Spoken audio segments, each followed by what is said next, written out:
Welcome to Politics Done Right. I am your host, Egberto Willies.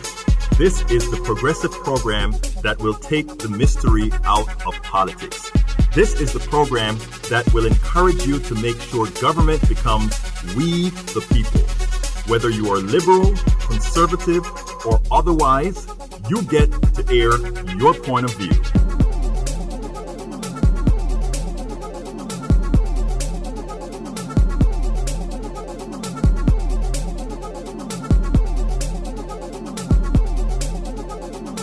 Remember, you can also send me a tweet to EGBERTOWILLIES. That is, at Egberto Willies. Let us engage. It is politics done right. 1, 2, 3, 4. Well, folks, welcome to one more edition of Politics and I'm Egberto Willies, your host. Thank you so kindly for being a part of the show. I hope you guys all watched the Democratic debate yesterday. Let me tell you something. That Democratic debate was shallow. But you know what? It doesn't really matter, because what happens is the spin about the debate that really matters, right? In other words, everybody get a question or two. People get a few little notions here and there. But the real matter begins. The real matter begins when the spinning begins. When the spinning begins. So that is what we are going to talk about. We're going to talk about all these issues specific to what occurred over on that debate. And you know what, brothers and sisters, there's a whole lot that occurred. And after the debate, there was even more that occurred. And those are the things that we have to talk about. Those are the things that really matters. Those are the things that we have to say, wait a minute. There's a lot of undercurrents under there, and this is what we really mean. So we're going to be talking about el debate demócrata, the democratic debate. Anyhow, folks, now that we're starting to build up, I want to tell you one important factor. We're not only going to talk about the debate, we're going to talk about what folks are trying to attain in the way they are interpreting the debate. We're also going to talk about what the corporate media is doing. Folks, if you're just joining us, please remember, it is important, if we want all this information out there, to as soon as you get on, whether you're going to stay with me for a long time or not, whether you're just here for the beginning or not, please go ahead and share the program right away. Please share the program right away. Bruce Davis, my brother from Portland, Oregon. Portland, Oregon is in the house on YouTube. Come on in, folks, and let's hear from more of you. Where are you guys from? Go ahead and throw it either, whether you're under our Facebook. Go make sure if you're sending us messages on our Facebook, it is best to do it on our what is it called? Politics Done Right page. So go to Politics Done Right with Egberto Willies page. Find that page no matter where you are, and don't forget, like that page as well. Like the page Politics Done Right. Lawrence Sims, welcome aboard, Lawrence Sims as well. It's great to have you guys here, folks. Check in. If you're on, just go ahead and check in.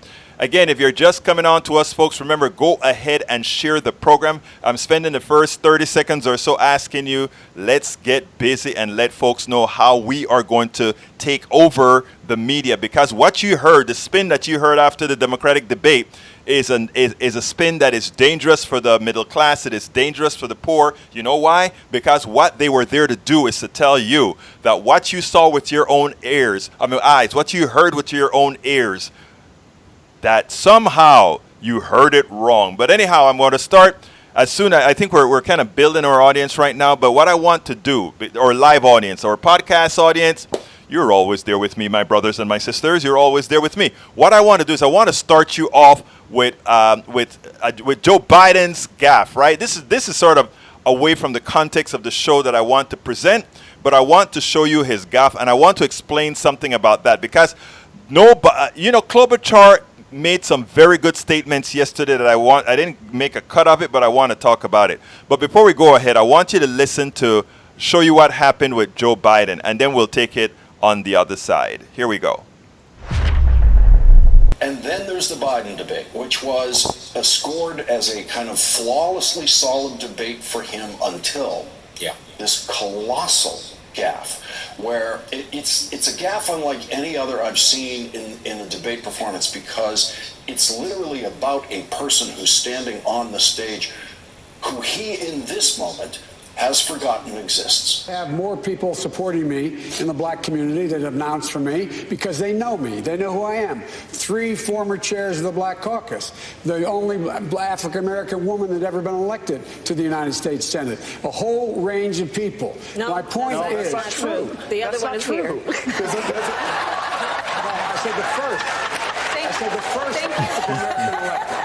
First African. So my point. And he's referring to, when he's making his point, that he has a very important presidential endorsement from what he said was the only black woman elected to the United States Senate, and he meant the first. That's Carol Moseley Braun.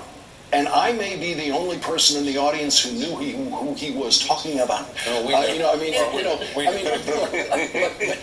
that is he couldn't have reached for a less important endorsement. But gaffe or wrong word? Look, we know it's in his heart. We know it's in his heart. We know he's a good guy. But the fact that you leave the black woman standing on the stage, standing in the shot, saying, "What about me?" That was within the dynamic of that gaffe. It's as bad a moment as he could have had, I think, on that stage. And right up to that moment, it was his most solid debate yet. Now, first of all, I love Lawrence, but to talk about Biden having a solid debate when he could not say a sentence, a clean sentence without, I mean, it was just poor. But the bar is so low, not only with Trump, but the bar has been set so low with even Biden, that he gets away with things no other candidate can get away with. Talking about the heights of privilege. I mean, I sat down and I watched the debate, and I watched whenever Biden was talking, and it was funny when you're listening to watching the tweets go ahead, and people say, anytime Biden is about to talk, many people began to cringe. And you know why they cringed? Because it was like, oh, we feel so sorry for this guy, right? I mean, Biden in the past was sort of a good guy, but, the only thing that is holding him up right now, the only reason that people are sticking with him right now is that good old black vote, that 44% black vote that he has in South Carolina has everybody scared to just drop him, because if he drops out, that 44% dispersed around the different candidates, guess who gets it? Bernie Sanders and Elizabeth Warren. And guess what happens then? They go from holding the upper 40% of the polls to way above 50% for progressives, and that is what's going to happen. That is the biggest fear right now, that progressives will be in command of the party after this election. Well, you know what? I am sorry. That is a foregone conclusion. Folks, if you're just joining us, please do remember to go ahead and share this program. We need these programs shared to ensure that folks hear valid information, not on my show that I do on air at 90.1 FM, KPFT 90.1 FM Houston, I usually say, we want to give you data not influenced by the corporatocracy. We want to ensure that we give you stuff not filtered by the corporatocracy, because of course, they have to do things in such a manner to entice their advertising. We don't. Our only advertising is you, baby. You are the ones that support us. Patreon.com/politicsdoneright, or go to politicsdoneright.com. Anyhow, Klobuchar said something, and this is something that I think all the women on that stage should be saying. The new flavor. Everybody knows that El Señor Biden is going down. He's not going to make it. Okay, he just can't make it. Yes, he has 40% of the people right now, the black vote, but that will fade as people start to see that he's a lost cause, right? He just doesn't have the intellect anymore. He just doesn't have it anymore. Let's be honest. It's not politically correct to say that. You didn't chime into Politics Done Right to hear a politically correct statement. He doesn't have it. He's no longer fast enough. He looks like he's a troglodyte. He looks like he's from the past. And the people that are going to win this election in 2019, or rather 2020, are the millennials, the Gen Zs, and the Gen X. And are they going to come out? You bet they're going to come out. Why are they going to come out? Because they are going to have The candidate that's going to make it out of the Democratic Party is going to be a candidate pushing the progressive values that's going to tell them we're not going to allow generational theft any longer. We're not going to allow supply side economics that shifts all your money up to the top any longer. That is why, as it turns out, we will have a progressive candidate, and not only will we have a progressive candidate, but we will have a progressive win. The thing about it is what kind of if it's going to be a landslide or not. If the Democrats that have always asked progressives to vote along with the centrists support the progressives, we will have a landslide. It is your turn. Those people who think they're centrist, and as much as progressive policies support them all, those people who think you're centrist,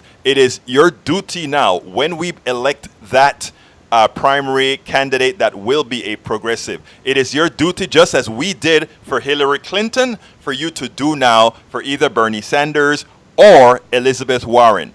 And this time, they will win in a landslide. Do not be taken by the corporatocracy. If you want to see what these folks, well, I'm not going to play that video yet. I want to do a little bit more talking before. And by the way, this is a call-in show, so you can also give us a call at 646-716-5812. Again, that number is 646-716-5812. And of course, if you send me messages, I will be reading the messages, whether you send them over YouTube or you send them via Facebook on the page of the Politics Done Right with Egberto Willies page. But it is imperative that you do this. Now I'm going to send you the video. What I want you to do is listen to how Amy Klobuchar and Chris Matthews demeans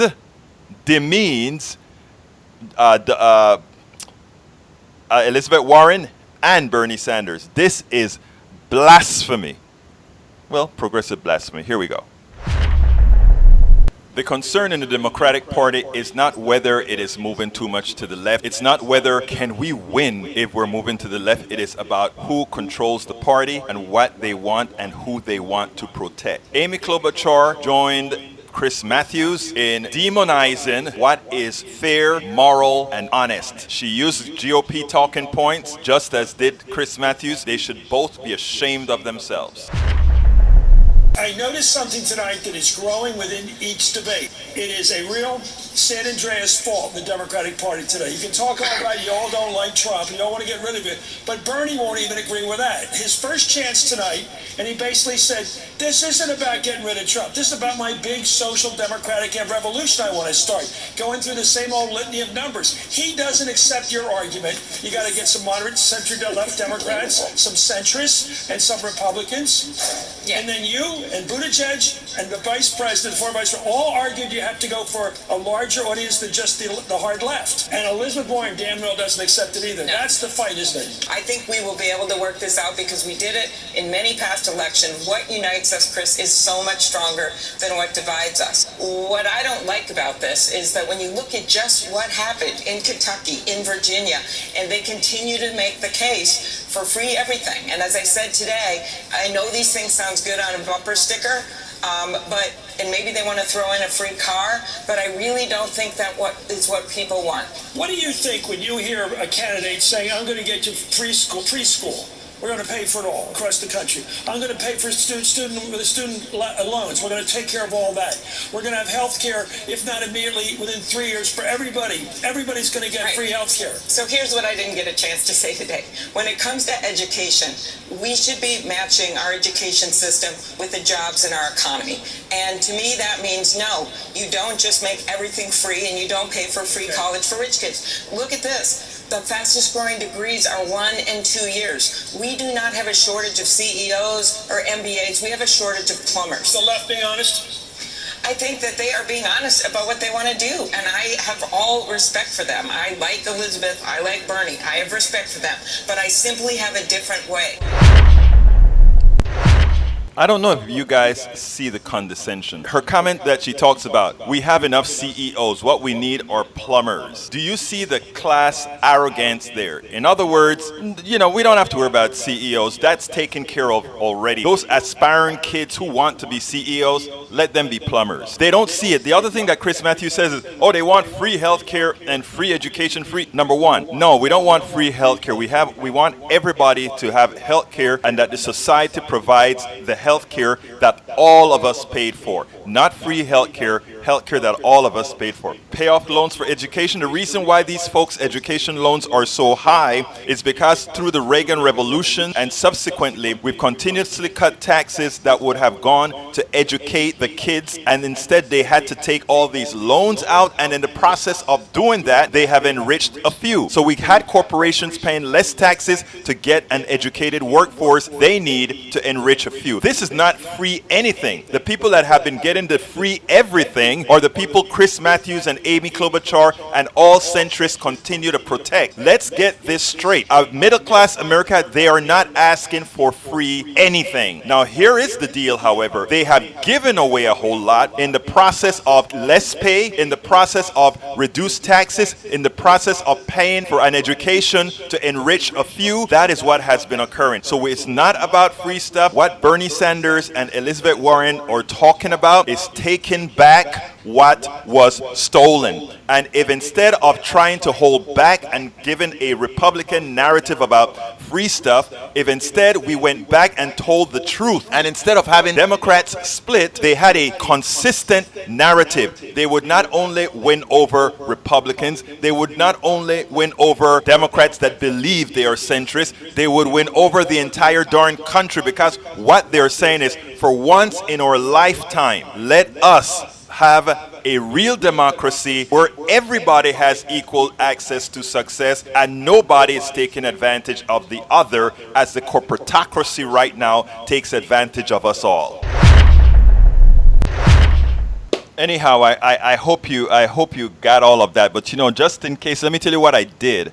I went ahead and after I did that thing, you know, I said, wow, there's a few things that I wanted to say in that piece that I did that I didn't quite do. So what I want to do beforehand is also to go ahead and read to you the blog that I wrote to correspond to that particular video. You know, when you do a video, you also do a blog, sort of what I call the accompanying video, or the accompanying blog for the video. So here's what I said. I named it, Amy Klobuchar joins Chris Matthews to slam progressives with GOP talking points. And here he goes. Amy Klobuchar joined Chris Matthews after the debate to slam Bernie Sanders and Elizabeth Warren with Republican talking points on free stuff and socialism.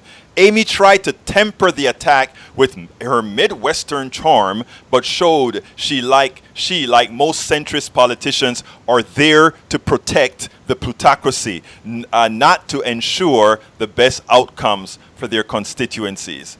The condescension was palpable. Amy Klobuchar showed that, in fact, she sees the ruling class as one to program the activities of the working class. In other words, the masters determine what the economy looks like, and we create schools to feed the desires of the masters. And here's what she said. We should be matching our education system with jobs in our economy, Amy Klobuchar said. And to me, that means, no, you just don't make everything for free, and you don't pay for free college for your rich kids. Look at this. The fastest growing degrees are 1 and 2 years. We do not have a shortage of CEOs or MBAs. We have a shortage of plumbers.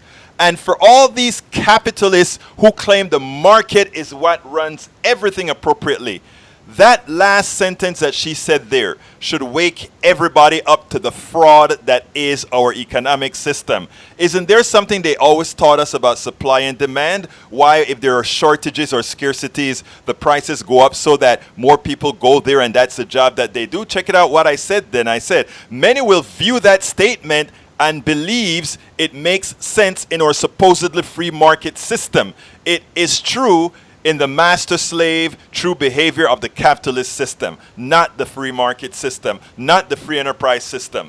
If we are supposed to believe in a smart market where supply and demand reign, then if there is an oversupply of CEOs and MBAs, then their salaries would fall. And if there is an oversupply of plumbers, then their salaries should skyrocket.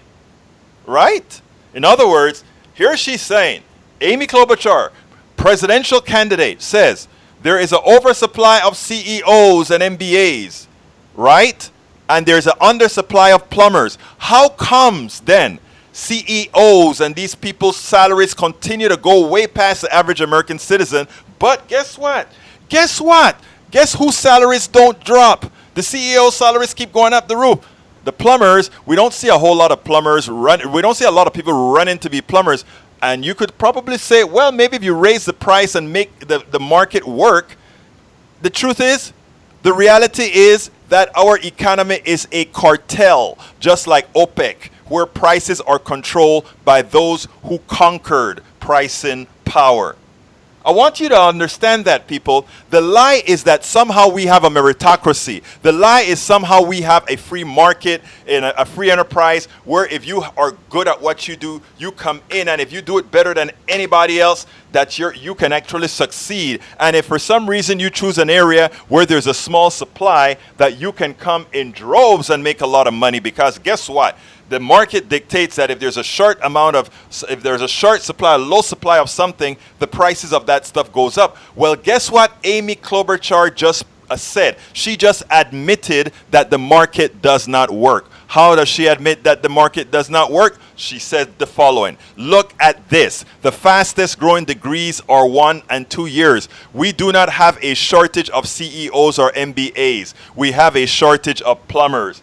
But again, plumber salary not going up like the salaries of MBAs and the CEOs. So it just tells you we are in a cartel. Don't be fooled at all. Progressives do not want to laden Americans with free stuff. We want to enlighten them about our economic fraud and empower them to be equal participants as we create a real meritocracy, as opposed to one where you must be chosen for entry, if even cloaked in the false, non-existent freedom to succeed without having been chosen. What I like to tell people, a lot of people say, oh, well, I make good money. You know, I worked very hard and the corporation rewarded me with moving me forward. Well, there's a lot of other people in that corporation that worked hard that would not or will not be rewarded, because, again, we don't have a meritocracy. We have a cartel. We have a system where you are chosen. So we have a whole bunch of folk plumbers out there. I'll choose you. I'll choose you. I'll choose you. And you have the same experience, or I don't like your politics, or I don't forget you. Let's get with the program. Now, what I'm going to go into something else that Cory Booker had to say that really concerned me when he went on the attack on Elizabeth Warren. But anyhow, before I get there, I think it is time for me. It looks like I have a whole lot of messages, so let me talk to some of my people on the messages. Okay. Folks, if you're just joining us, please do remember, share. That is how we get the message out. Ryan McDaniel, welcome aboard. Joy Gabriel, welcome aboard. Kathleen Morin Morgan, welcome aboard, my friend. Daniel Ledo, welcome aboard. Lee Grant, welcome aboard. I think I spoke to Lawrence Sims as well. I am going to go through the list one at a time. Should I dread going to Daniel Ledo? No, I love Daniel Ledo, but I know that he's going to have me thinking. All right. No Bernie or Busters didn't come out. No, look, I know the actual creator of Bernie or Bust. He's been on my show a few times, and every time I write something about Elizabeth Warren, he terrorizes my email. But yes, I know all the Bernie or Bust people as well. Ryan McDaniel, I would be fine with Warren too. We should all be fine if Warren wins. I mean, the thing about it is, whether it's Warren, whether it's Bernie, we are going to have to stay on top of all these people, because we are going to have to show Congress as well that we mean business. We're not taking crumbs anymore. But that is for us to do. It is something we have got to do ourselves. Okay, Joy Gabriel says Trump needs to go. I agree with you, Joy. Ryan McDaniel, Amy won't win, so who cares? I don't know that Amy won't. Look, Amy shouldn't win, but right now, all the middle people, meaning the not only Amy Klobuchar, but Pete Buttigieg, the vice president, they have the media who continuously try to pump them. Now that they see how inept, I'm saying how inept Biden has become. Biden has always been inept. That is why he could never complete a presidential run, right? But somehow, I guess he has some special privilege because every time he goes into a race, he's spoken of as some sort of a front runner. And, what can I say? Let me tell you what irks me the most about Biden. What irks me the most about Biden is having served under President Obama in places like North Carolina or South Carolina, the old black people are really in support of Biden, not understanding the real reason Biden was chosen by President Obama. They think Biden was chosen because President Obama chose Biden. Okay, he's fine. He must not be that kind of guy. The truth of the matter, Obama chose Biden because he was that kind of a guy. Obama chose Biden as a backstop to ensure he could get some of the racist vote as well, and it worked. Anyhow, let's go now to Ryan McDaniel says, that's true. Bernie said this isn't about beating Trump. Every minority is like, wait, what? Well, let me tell you what, okay? I understand what Bernie is saying there, and I agree.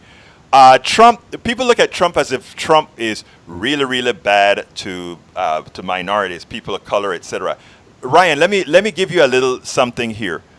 We have a lot of very powerful black billionaires, millionaires, and so forth, right? I want you to please, hold up one hand, count how many of them have come out against Trump. Most of the people coming out against Trump I'm talking about the people on the top, right? Meaning like Oprah Winfrey, nope. Jay-Z, nope. Beyonce, nope. All these other folks. And you know why? Race as far as Donald Trump is transactional, and when people say, oh, he's a racist or whatever, well, he hang around a lot of racists because he wants to win. He hang around he wants to win. But if hanging around a whole lot of black people would make Trump win, I trust you he'll be in church, he would be in a black church every single Sunday. Because for Trump has no core, Trump has no feelings, Trump just knows how to continue to survive. There is something pathologically wrong with Trump. I think it has to do with not having a father that loved him, something of that sort. I am not sure what it is, but there's something wrong with him. He's just a transactional president. And if you notice, none of these rich people are coming out against him. In fact, we have a whole lot of progressives that come out, rich progressives that come out and say, if Bernie Sanders or Elizabeth Warren are the Democratic nominees, that they will be voting for Donald Trump. So let's understand this here. The race thing with Trump is nothing more than what I call a distraction. And I understand a lot of people are going to say, I can't believe it. Donald Trump is a racist. And I don't give a rat's what about Donald Trump and race. I don't really care. I care about policy. I don't care if a president is a racist who effects policies that lifts up everybody, including black, brown, people of color, and everybody. I don't care about that. I'm not trying to marry the president, his daughter, or anything like that. I do, however, have families and friends who I want to ensure they are living the best life that they could. And whether the president is racist or not has very little impact in me. Whether he effects racist policies or not, now then we're talking about it. So I want us to mature ourselves into not thinking, oh, he made, a lot of times Trump say a lot of things to get the distraction off of the real thing, right? In other words, he says a racial thing so that he can go pilfer the people in West Virginia and throw mercury into their lakes by allowing the people to throw coal ash in the river. So he may look like he's racist towards black and brown people, but the people he's screwing are white people in Appalachia. So in other words, we're talking about how racist Trump is, and then you have some of the white people in Appalachia saying, oh, yeah, all right, he's showing it them, while he's dumping coal ash into their streams, killing them, killing the people who think that he's only screwing those others. And that is why I use the term all of the times. When we unite Appalachia, the ghettos, and the barrios, I know that's a stereotype, but when we unite Appalachia, those poor white folks in Appalachia, the whole Appalachian Trail, all the way from Alabama right up to Pennsylvania, when we have all those people on the same page, along with all those people in the ghettos in Philly, in Houston, in LA, and all of that, and our rural brothers and sisters who are living in dilapidated homes, whose hospitals are closing because Republicans are not allowing funds to go to those places that where we can build folks up, even in the rural areas. When those people in the barrios who are having when we put all those people together, we would have won. And that is one of the goals of Politics Done Right, to try to say, let's not play into the racist, racial crap. Let's go ahead and understand that it's a tool. And the way you know it's a tool is when you see all the rich Latinos and the rich black folk or whatever, you don't hear them talking bad about Donald Trump. Hell, even the restaurants out here, Mexican restaurants out here, when these guys come into town, they want to be taking big pictures with these guys. You know, so again, let's get a little smart about this. Daniel Ledo said something that I said was crazy. I guess I'll read down below. So what happens if Amy wins the primary? Are you going to have a problem supporting a shill for the plutocracy? No, what I would say is I may support the next best option. In other words, if that's the best that we get, it may just turn out that let me tell you what I'm going to do, Daniel Ledo. When it's all over, whoever wins, I'm going to put them in two categories, right? And I'm going to start putting up all the pros and cons. And after I put up the pros and cons, I'm going to say, what happens if Trump stays in power? What happens if this person stays in power? I'm then going to look short term, and then I'm going to look long term. And after I weigh all of those, I will decide what to do. It's important for us to do that. It's not, okay, I hate this person, I'm not going to vote for that person. I don't love, hate any politician. For me, a politician is there to serve, and it's there for us to ensure they serve. Lawrence Sims says, I thought she was saying vocational skills developments are jobs for many. Most CEO executives or candidates are chosen generally don't go into debt. Well, that's not completely true, because I went to the University of Texas, and after I left, I met a whole lot of people who went to the Macomb School, which is one of the best business schools here in Texas. Actually, it is the best business school in Texas. And you know what? A lot of the folks that go to that business school are, in fact, in debt. And but she's also right. See, once you get into a company as a CEO or an MBA, you can be guaranteed that you have a six-figure salary, and with all kinds of perks that pretty much allows you to pay your bills off quickly. But what I'm saying is, here's the kicker. She said a truth, right? That there is an oversupply of these CEOs and all these guys that can be CEOs, etc. But the payments that they get does not reflect the reality of capitalism, which says if you have a lot of demand for something, the price goes up. If you don't have a lot of demand for something, the price goes down. A CEO can stay in bed for 6 months, finally get placed with a company that gives him an umbrella and all kind of perks just for being a CEO. That's that class. So what we're trying to say is there's no free market for real. Okay, Lee Grant says, I think we have an oversupply of activists. You can never have an oversupply of activists, because every single American should be an activist, just like you should as well, my brother Lee Grant. And in fact, you're an activist for being on this show. In fact, if you push back on some of the things that I say that you don't agree with, you are being an activist for the values that you support. And I love you for that. I'll go with you toe to toe, because I am pretty darn sure I am right.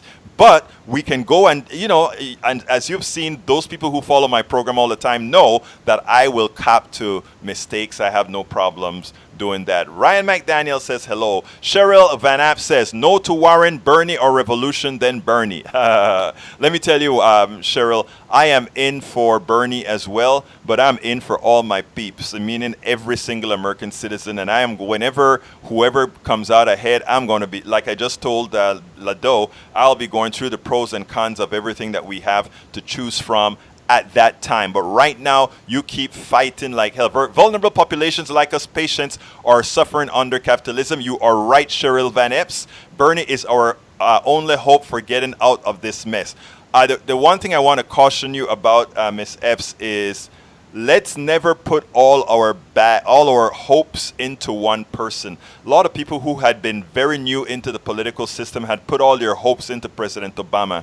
And when they put their hopes into President Obama, what happened is they noticed that for several policies, he really didn't have the fight for them. Okay, so let's not do that. Let me tell you where you put your faith. You put your faith in us all. You've put your faith in that we are going to fight like hell. We are going to keep this stuff.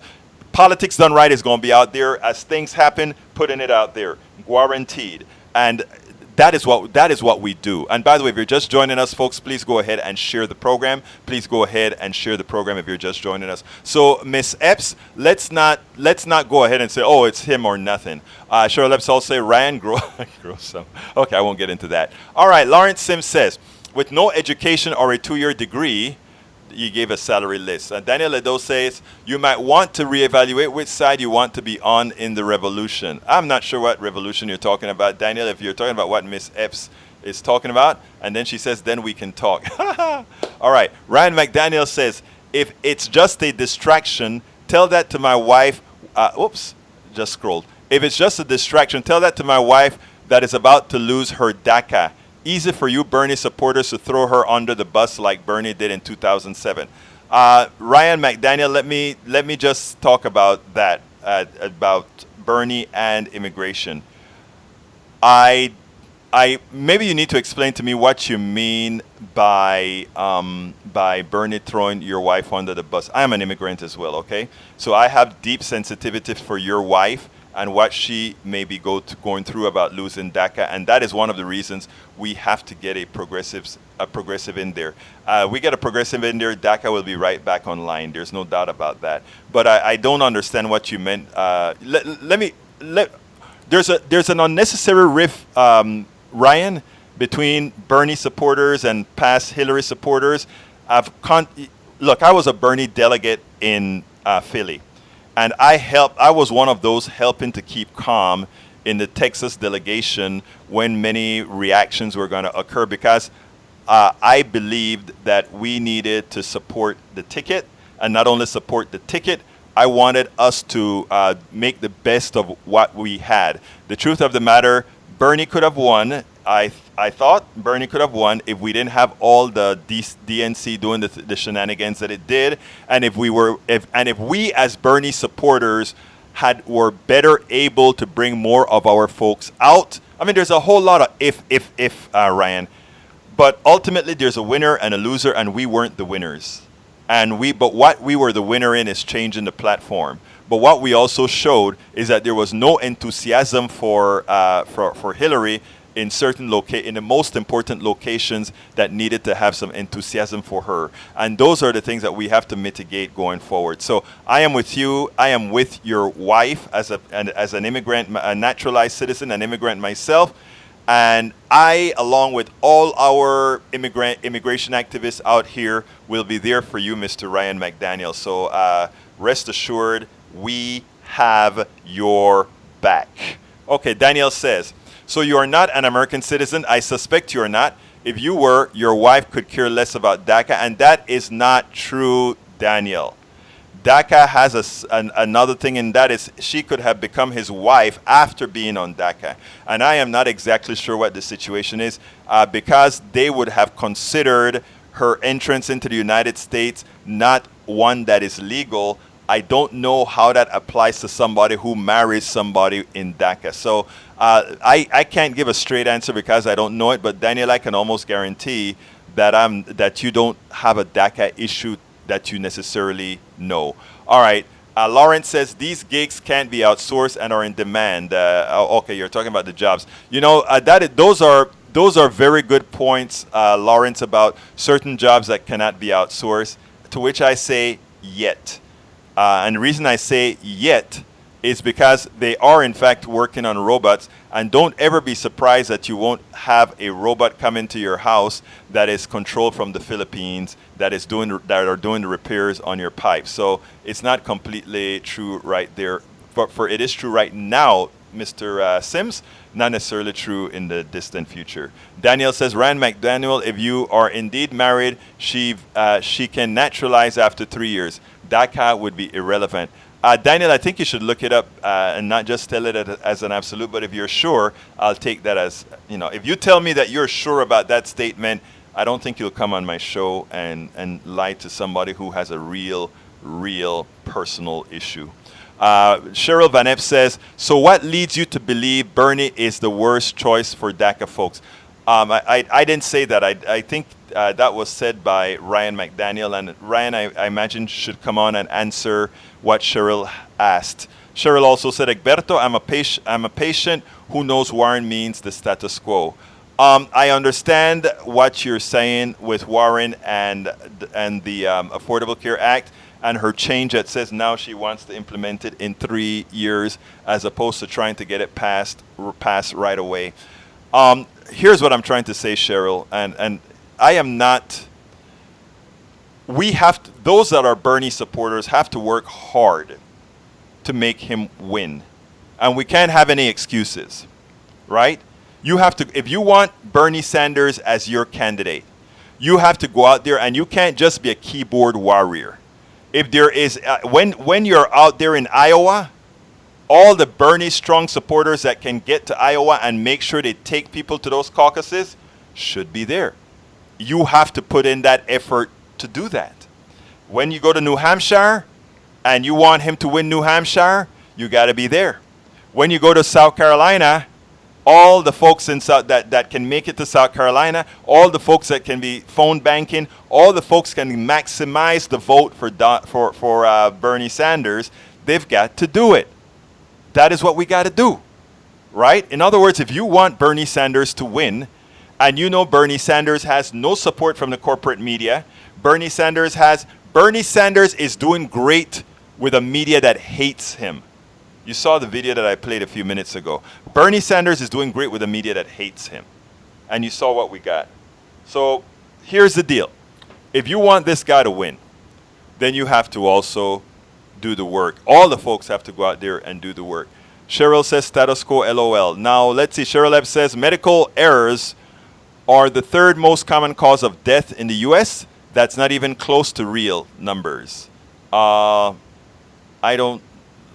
Let's see. I'm not sure what you're trying to say there. But anyhow, Lawrence Sims says, correct, and robotic tech is one of those 2-year degree paths that many must prepare to get.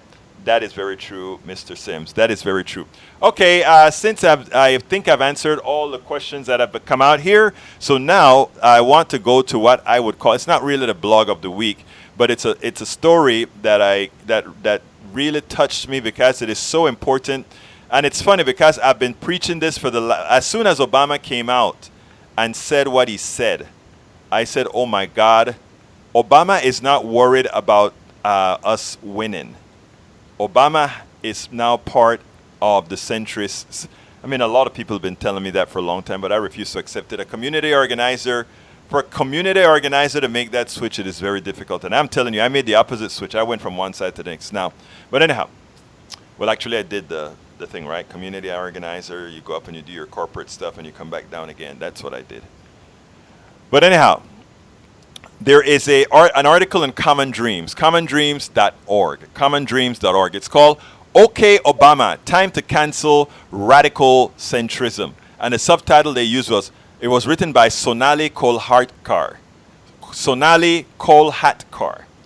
And it said, so-called centrists are terrified that if the Democratic nominee is far to the left of Biden and Obama, they will be forced to coalesce around a candidate who represents a threat to the establishment of which they are a part. And she says the following: as we gear up for the next year's presidential race, the only political class in the United States that may be as terrified of losing power as the Republican Party is that of centrist Democrats. Former President Barack Obama embodied this fear in his recent remarks at an event of wealthy liberal donors when he said, "The average American doesn't think we have to completely tear down the system and remake it. It was a not so veiled reference to the rising chorus of demands for Medicare for all, healthcare system, a climate action plan like the Green New Deal, or taxes on billionaires that redistribute some of the obscene wealth. Americans do want transformational change. There is absolutely no doubt about it. Donald Trump is completely wrong. I mean, not Donald Trump, but President Obama is completely wrong on that tale."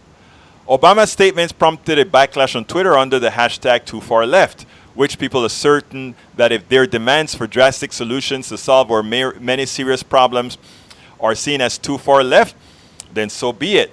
It was the second time in the last few weeks that the former president, who still enjoys a great deal of popularity, admonished leftist activists. At an event late October, he said, "This idea of purity and you're never compromise and you're always politically woke and all that stuff, you should get over that quickly." He was referring to what an older and more conservative generation of Americans have denounced as cancel culture on the left.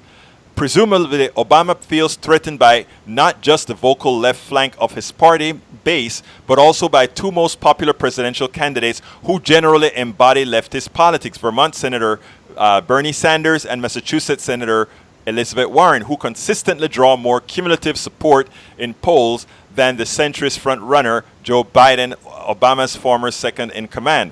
Obama's view is the reason millennials have adopted scathing retorts like, "Okay, boomer," they are tired. They are tired of being told to shut up about injustice. We got to remember something very important, folks, and that is, somebody on my page said recently, millennials, what do they know about governing? To which I said, what do boomers know about governing? Look at what state we've left them in. Look at the tribulations we've left for them.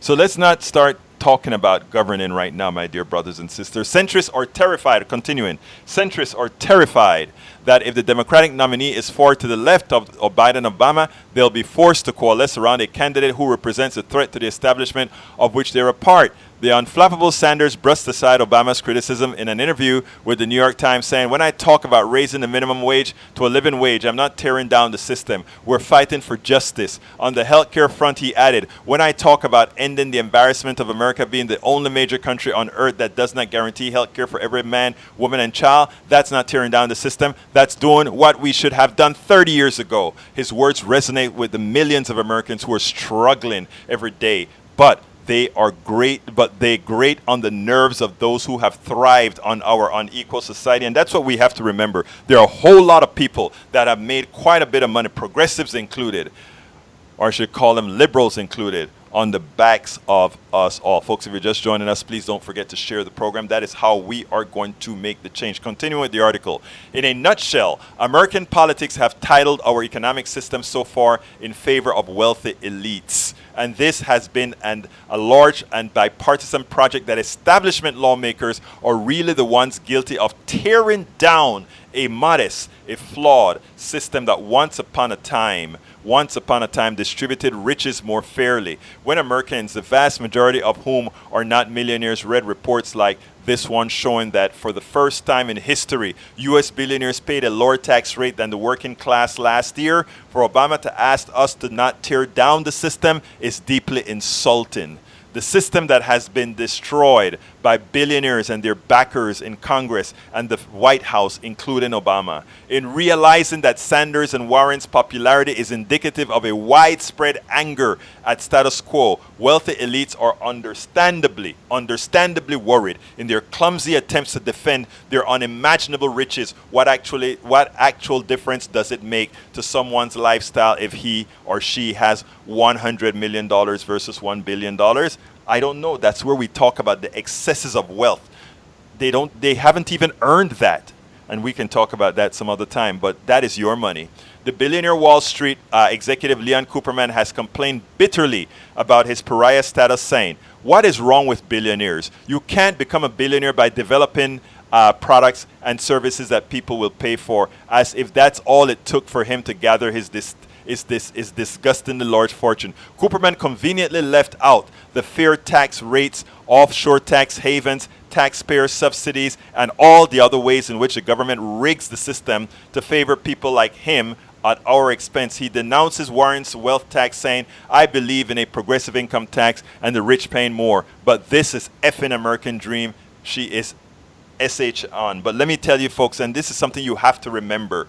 Whenever they tell you, they don't want a wealth tax, they're asking you to pay a tax. When a drug is patented, when a company takes a patent on a drug developed by taxpayer dollars and make all that profit, that is, they have enriched themselves by you by charging you a tax. In other words, it's your money that is enriching quite a few of them. We have to understand the dynamics of how our system works. Continuing. It's a longer article than I thought. You know what? Yes, I do have time to these two paragraphs. In a nutshell, American politics have tilted our economic system so far in favor of the elites. In realizing that Sanders and Warren's popularity is indicative of a widespread anger, I read that one already. Others have gone as far to label candidates like Warren and Sanders the left-wing equivalents of Donald Trump. One person identified as a prominent Wall Street hedge fund manager and Democratic bundler who is raising money for a Warren rival said about the Massachusetts senator, "It's the same thing Republicans went through with Trump. You look at her and think what she is going to do is going to be horrible for the country. But if you say anything about it, you just make her stronger." Oh my God.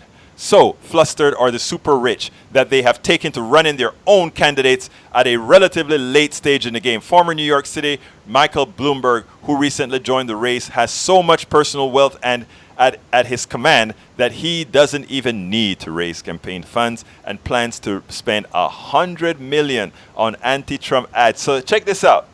He won't spend $100 million to help, right? But he'll spend $100 million to make sure Elizabeth Warren doesn't win. What about paying that $100 million in taxes to help people? See, that's what they think. Meanwhile, former Massachusetts Governor Deval Patrick, another newcomer to a hugely crowded field, has said he will not turn down donations made through super PACs. At the same time, other candidates are eschewing what they see as tainted money. Patrick also has centered his candidacy around defending corporations and capitalism, saying in an interview with the Associated Press, "There's a lot of good that gets done by private interests invested in the country." The AP so reminded us that Patrick served as counsel to an oil and gas company, on the board of a subprime lending company, and most recently worked for who? Bain Capital. Remember Bain Capital? That company that El Senor, the guy who ran for president, the Utah senator, we all got him for. Anyhow, Mitt Romney, yeah, same guy. The top two centrists among Democratic candidates, Biden and South Bend, Indiana Mayor Pete Buttigieg, have been working vainly to rise to the top of the crowded field of candidates. Biden's star may be fading as the unethical, if not illegal, position of his son's Hunter, assumed on the board of a Ukrainian oil and gas company, continues to make headlines. The former vice president, and you notice how the media is covering that. They're covering, it's the debunked story of Biden, the debunked story of Biden. Man, suppose they had come out that way and defended President Obama while he was trying to pass Medicare for all. Those are the things that drive me crazy, right? The plutocracy. They are against you until they absorb you, and evidently they have absorbed President Obama into the plutocracy now. While Buttigieg's star may be rising, he's facing struggles with the black voters whose support is critical for the Democratic Party. Beyond the simplistic and racist claim that black voters are uncomfortable with an openly gay person, he has had trouble with the criminal justice issues in South Bend and now faces scrutiny over falsifying support for black voters in South Carolina. In the coming months, we will hear a lot from centrist forces in the Democratic Party about unifying behind a single candidate in order to beat Trump. But we will be told that such a candidate can only be a moderate centrist who will compromise with Republicans and essentially maintain a less racist status quo or a pre-Trump status quo. Centrists will blame voters for being reckless and will themselves refuse to unify around a Sanders or Warren candidacy, and they'll do that at their peril. But you know what? Like I said, you don't hear Oprah talking bad about Donald Trump. You don't hear Bill Gates talking bad about Donald Trump. You know, the plutocrats will be fine. It is an average American citizen, the middle class and the poor, that will get screwed for another Trump term or for a centrist term. So what we have to do as people, as activists, we have to go out there, whether you're an activist or not, continue to tell the story. Only vote progressive. All right, at the event where Obama chastised the left, he also claimed, it turns out people are cautious because they don't have a margin for error. It is as if Obama entirely missed the 2016 election triumph of the least cautious presidential candidate in recent memory. People are not cautious. Those who want to preserve inequality are the cautious ones. And no amount of wishful thinking on their part will change the reality that their time is over. It's dead end for centrist. It's terminado, olvidado, finito. Okay, let me go back to my page here and see what people are saying. Okay, healthcare effects. Let's see, where did I get off now? Where am I missing? Okay, let's go here to Rancho. Let's go here. Okay, Cheryl F says, no, Daniel says, Cheryl F's, nope. He says Michael Moore is now a centrist. Michael Moore is not a centrist. Michael Moore yesterday said he was a centrist because most people want progressive policies. And if the bulk of the people are around these progressive policies, that is what we should be calling the center, is what Michael Moore is saying. And there are some articles that pretty much said the same. Media doesn't hate Bernie. They're very soft on him, for instance. They will allow him to challenge Biden and tout stance on a position to war, but not question his vote for AUMF, which opened the door for Bush to do the wars he is saying he opposed to. Yeah, look. AUMF, I'll take that on another time, but I understand what you're trying to say, Lawrence, and you bring up a good point, but it's a point that they won't bring up on liberal TV. All right, Daniel Ledo, most Americans have never suffered. Oh, really? You know, that most Americans have never suffered. You must not have read my article about Americans suffering in silence. Americans suffer, but they suffer in silence. They don't go out there and say, I'm suffering. That is a most difficult thing that I've found. When 80% of Americans cannot absorb a $400 hit, it should tell you something when you can say then, Daniel Ledo, that Americans are not suffering. Empathy, they've always said, empathy is not easy for some people. One needs to learn how to be empathetic. All right, let's say Cheryl F says, healthcare affects each and every one of us. Think about it. You're right, Cheryl. Medicare for All is saying he is now aligned. Michael Moore is saying he's now aligned with the majority of Americans. Exactly, that's what I was saying. And Ledo says, ha ha ha, exactly funny, right. Yes, actually she is right, Ledo. The polls prove that she is right. Okay, and we have, of course, Cheryl F's finishing with priorities reveal the candidate's character. And you know what, Cheryl? You're absolutely right. And of course, Daniel Ledo laughed because I said that Obama has been absorbed by the plutocracy, and he's laughed till kingdom come. Folks, please remember to go to Politics Done Right and support our show, politicsdoneright.com, politicsdoneright.com, or you can also go to directly to our Patreon page. Our Patreon page is at patreon.com/politicsdoneright. Again, that is patreon.com/politicsdoneright. Support politicsdoneright.com. Ensure that we continue to get the message out. That is what we do. We make sure nothing is going to be pulled over your head, brothers and sisters. We are going to keep you informed. And we are not keyboard warriors. In other words, we don't only do everything behind the keyboard. We are out there. But we are coming to the end of the show. My name is Egberto Willies. This is Politics Done Right. And you know how I end this, baby. I am what? Again, I am what? Out! Welcome to Politics Done Right. I am your host, Egberto Willies. This is the progressive program that will take the mystery out of politics. This is the program that will encourage you to make sure government becomes we the people. Whether you are liberal, conservative, or otherwise, you get to air your point of view.